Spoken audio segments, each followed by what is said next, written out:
Olá, está no ar Porto 360. Esta semana saímos dos estúdios do Grupo Tribuna e viemos diretamente para o 15º Encontro Latino-Americano de Portos. E você, é claro, é meu convidado para conferir tudo o que está acontecendo, não só no Porto de Santos, nos portos do Brasil, mas principalmente nos portos do mundo. Bora lá!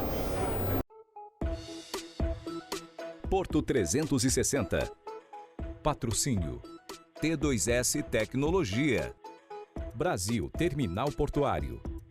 Apoio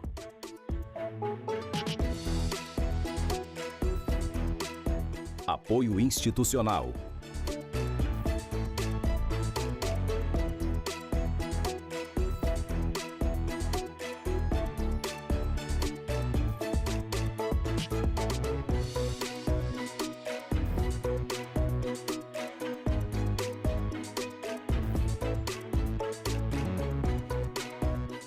Realização Grupo Tribuna.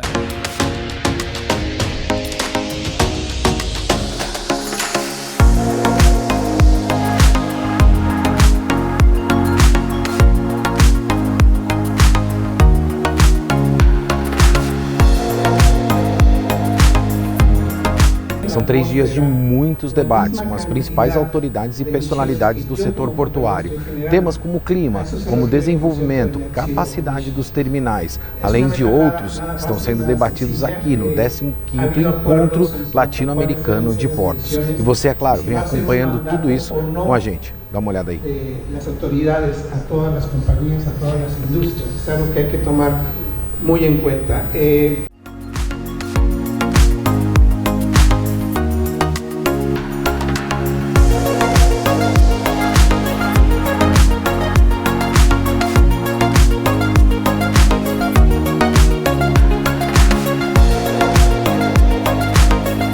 Claro que eu não poderia deixar de conversar com meu amigo Ricardo Arten. Ricardo, um grande evento aqui na nossa região, principalmente no Porto de Santos, recebendo esse evento internacional com as principais autoridades do nosso setor. Qual a importância, principalmente não só para a cidade de Santos, mas para o Brasil, receber um evento dessa envergadura, na tua opinião? Max, o que eu entendo, a gente tem 2 pontos, são 2 pontos na realidade que eu gostaria de dividir com você. O primeiro é entender um pouquinho o que acontece no norte dos Estados Unidos. A APA é muito forte lá em cima, sem dúvida, no norte dos Estados Unidos, no norte das Américas, e trazer a tecnologia, as informações que acontecem no nosso mundo portuário é muito importante até para a gente poder se comparar. Claro. Para ver o que está acontecendo lá, para ver se a gente está bem ou não. O poder da comparação sempre é muito importante, sempre, né? Quando você tem a oportunidade de comparar, você sabe se situar e saber onde você está, né? Exatamente, e para corrigir rota, né? Claro, perfeito, tá indo exato. Lugar certo, exato. A gente corrigir rota. E o segundo ponto, basicamente, é entender o que o Brasil... Uma coisa é comparativa, a outra coisa é o absoluto. O que nós temos feito de bom olhando no horizonte de 5, 10 anos. Como o Brasil está se preparando especificamente para um grande problema chamado capacidade. Tá aí. E esse problema, que deveria ser uma solução, eu acho que a gente tem que começar a se debruçar nele cada vez mais para a gente poder estar preparado para os desafios que virão nos próximos 5, 10, 20 anos. Hoje a gente vem passando por um processo de impacto climático. Isso afeta diretamente os portos. Isso foi pontuado também nesse primeiro painel. O setor portuário, ele precisa se debruçar em cima desse tema também, porque ele é tão preocupante e pode impactar na logística mundial das linhas e rotas de navegação nos portos espalhados pelo mundo? Sem dúvida. Os portos eles sofrem muito com as mudanças climáticas e vão sofrer mais ainda. Então, dentro daquelas 3 letrinhas de ESG, falando um pouquinho do E, que é a parte do environment, que é a parte do meio ambiente, os portos têm que se debruçar nesse problema. Que não é um problema, na realidade é um ponto de atenção, porque vai ter alteração e a gente precisa estar preparado para isso. A BTP, para você ter uma ideia, Max, todos os nossos investimentos são pautados nessas 3 letrinhas. Nós temos muito forte a parte do environment, mas também nós temos também muito forte a parte social e a parte da governança, né, que é a parte de anticompetição, da parte de anticorrupção, das melhores práticas e tudo mais. E a parte social também, você conhece bem todos os projetos que a BTP faz na relação porto e cidade e vai continuar fazendo. Com relação às mudanças climáticas, e indo um pouquinho nessa parte de meio ambiente, a BTP também tem vários projetos que estão no nosso pipeline e que a gente tem, de uma maneira muita responsabilidade, tocado ao longo desde o início da operação da BTP. Nós nascemos, você sabe disso, de um passivo ambiental gigantesco. Do maior passivo ambiental do estado de São Paulo, eu acho que até do Brasil, da América do Sul, para falar a verdade. E nós, de uma forma muito responsável, a gente conseguiu transformar todo aquele passivo ambiental no maior porto de container, no maior terminal de containers da América Latina. Para a gente não é apenas um orgulho, mas também a gente tem essa responsabilidade de continuar carregando no nosso DNA esse tipo de iniciativa, de valor, sem dúvida. Você deve ter ouvido, o pessoal já está chamando, vai começar a segunda fase de debates aqui, o segundo painel, e é claro que a gente vai acompanhar. Ricardo, obrigado pela tua presença aqui com a gente, sempre bom ter você aqui no Porto 360. Obrigado, Max, um abraço a todos. Vamos lá.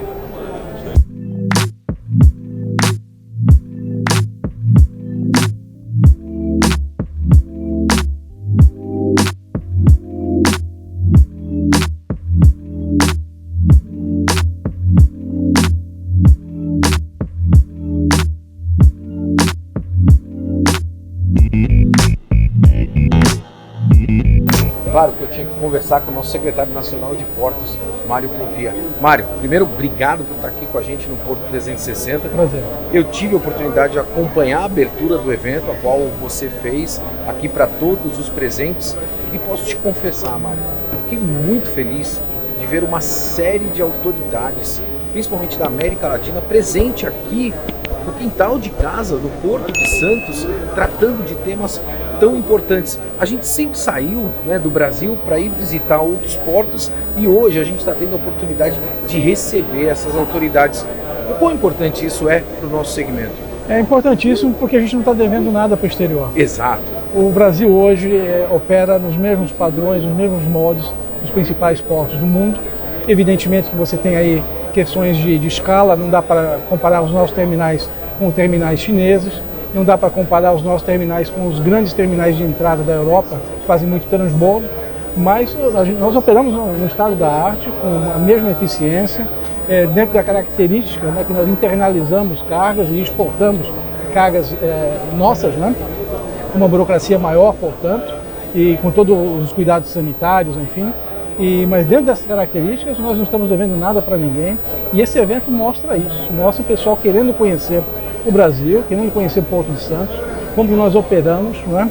E o nosso case, porque nós também temos aqui algumas peculiaridades, algumas particularidades, né, que também interessam para outros portos como benchmark. Por exemplo, nós temos as questões envolvendo o trabalhador avulso, nós temos as questões envolvendo o nosso programa de concessões, nós temos as questões envolvendo o modelo de exploração de arrendamentos portuários, mas também temos um outro modelo de terminais privados.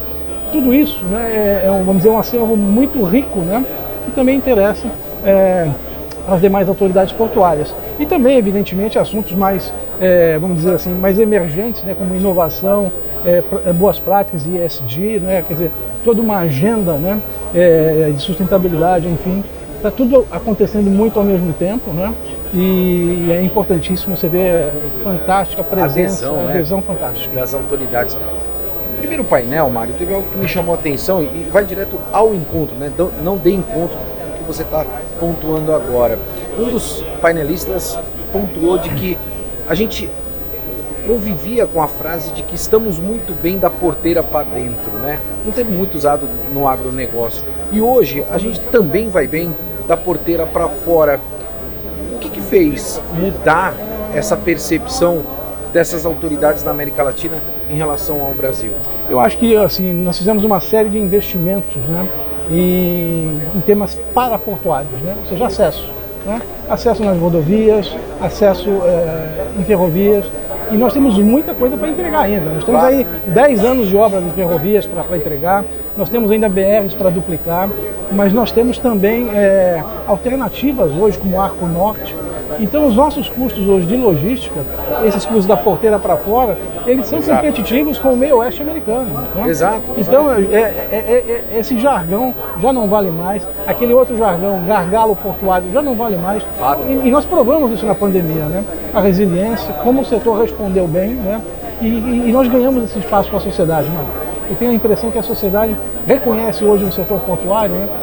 Toda uma grande contribuição. Esforço e uma contribuição que foi feita ao longo desse período. Né, positivo. Deixa eu te fazer mais uma colocação, olhando um pouquinho para frente, né?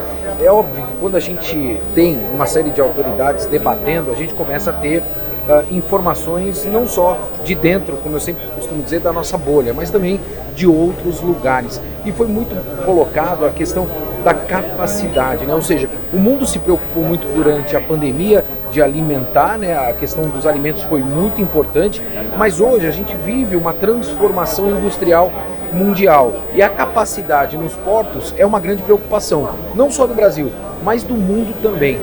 Falando em capacidade, como é que hoje o governo federal está olhando para resolver essa questão, uma vez que a gente está muito próximo, ou já estamos, né, saturados em relação à capacidade de armazenamento de carga nos terminais? Eu acho que a gente tem que ter realmente uma visão holística, não enxergar mais o porto em si, ter uma visão de cluster, e essa visão de cluster, ela envolve aí, para além das poligonais do porto, né? Corredores logísticos, plataformas de suporte, zonas de apoio logístico, zona de processamento de exportação, áreas paraportuárias para você fazer pequenos ajustes de produtos que chegam, de produtos que estão saindo, né? A indústria automobilística usa isso muito bem. E eu acho que esse é o grande tema hoje, o grande desafio do gestor portuário hoje é levar essa agenda para fora da poligonal. A gente esteve em Barcelona recentemente e lá foi dito que o porto é sócio de algumas zonas de apoio logístico. Olha. Ele já está investindo, portanto, né, para além da poligonal. E hoje em dia a gente tem que entender que o limite do porto não é mais aquele, né? E outra coisa, a gente tem os negócios na água agora, né? Operações de transbordo, geração de energia, a própria atividade offshore. O Brasil vai entrar em níveis de produção de OPEP nos próximos 10 anos. Então essa economia do mar, ela também conversa muito bem com essa importância socioeconômica que tem os portos brasileiros. Para você que não sabe, eu conheço o Mário antes dele ser secretário nacional de portos. E ele falou a respeito de gestão, de ser gestor. E eu quero fazer um depoimento aqui, se você me permitir. O cara que sempre me ensinou, sempre esteve aberto, sempre me recebeu, e toda vez, Mário, que eu te fazia qualquer pergunta, sempre vinha um ensinamento por parte de você. Então quero aqui publicamente te agradecer por todo o trabalho que você faz pelo nosso setor e principalmente por contribuir com pessoas como eu, que estou começando nessa área chamada Porto. Mas, Max, eu acho que se tem alguém aqui que tem que agradecer sou eu, porque esse cidadão aqui tornou a atividade portuária, o assunto porto, algo que para a sociedade é algo assim muito palatável. Hoje todo mundo que assiste aqui o teu programa conhece o porto, conhece a nomenclatura portuária, isso passou a entrar nas salas das pessoas. Então isso é um trabalho fantástico e nós devemos isso a você, viu, Max? E quem ganhou foi o setor. Isso. Quem ganhou fomos todos nós. A gente continua por aqui, na APA, movimentando sempre muito mais que informação. Obrigado, secretário.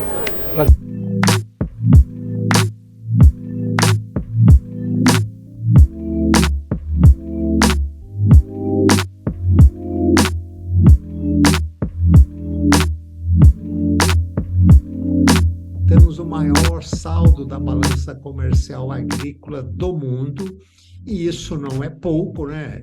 O agro responde pelos 350 bilhões das reservas